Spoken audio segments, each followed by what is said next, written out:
Hi, I've been talking about expectations and the clarity around setting expectations between different parties.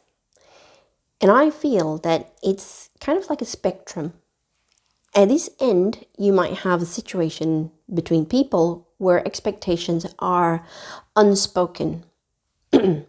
Example of a couple who might be in conflict, and one might say, "Well, why did you talk to me that way?" And the other one would say, "You should know we're married or not. If you love me, you should know why I'm feeling this way, especially after what you did this morning. Or what did I do this morning? Well, you ought to know. You ought to know, and you ought to apologize for it." I have heard so many situations that's very similar, and in my head, I'm just thinking, if you can only just talk openly to each other. So you have that spectrum, end of the spectrum. And then you have the other end, where a project manager or a team leader might say to you, "I want you to write this document, the solution document. It needs to be 112 pages long. It needs to be font Arial, size 12. You need to make sure you put 2 double space after every full stop. It needs to have 13 sections, of which each section should have the overview, the pros and the cons. At the end, I want your recommendation, which should be 2.5 pages long, and it needs to be delivered to me by 2:32 p.m. this afternoon by donkey mail." So you have that end of the spectrum where it's micromanaging. So where should we strive to aim for?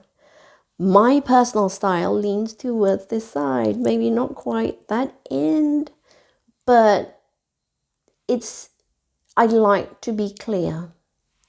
Let's give you an example, a more real life project example. I've been given someone to augment my team. Let's say it's a mid-level functional consultant for Salesforce or Microsoft. It doesn't matter. For mid-level, I might look at the job description, or I should already know that this person should be able to run workshops, manage a room, gather requirements, and document them in a very specific way. Now, if that person had got that job by conflating his CV, for example, that's going to cause an issue, because I now have an expectation that's kind of over here, and that person may not actually be able to achieve that. So that's going to be a problem.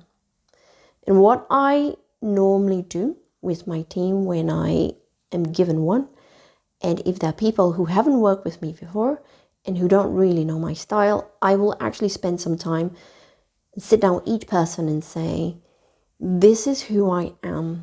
This is what I expect of the project and of you. And this is what you can expect from me." I'm very open, and so I would like you to be open as well. Take advantage of that and share with me all your concerns. Now, if a situation arises whereby you feel you are not capable for whatever reason, I would like you to share it with me right now, because then I can help manage that.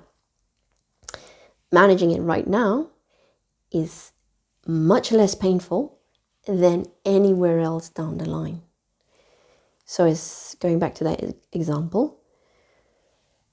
If I were then to put this mid-level consultant in a room with the client and it goes bad, it goes really bad for the company, for myself, for the project team, and also for the person who has perhaps decided to exaggerate his CV, not realizing the implications of that particular action.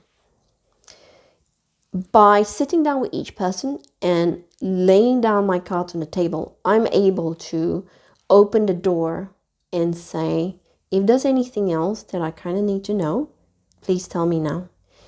That allows me to navigate relationships a lot better and allows the project to go a lot smoother, because that means I have foresight of what situations may occur. It might be I need to help support this particular individual for whatever reason. It might be the other way around as well, whereby the demands of the project mean that a junior person may have to step into a senior role and be totally out of their comfort zone. And that's okay to mention it to your project manager, because for me, that means that I need to find a way to support you for my situation, because I've done the roles before. I can provide that support. I can shore up the knowledge and helping to manage the room and to run workshops. But sometimes if the project manager doesn't have that experience, but they're open to support you, then they might find a way to have someone else on hand so that you're not sinking. What we want is projects that are fun and there's open, and the cohesion between the team is a really strong one, because that makes a huge amount of difference whether you enjoy the project or not. With that tip on managing expectations on the different spectrums, I hope you found it useful, and I wish you a really good rest of the day. Thank you.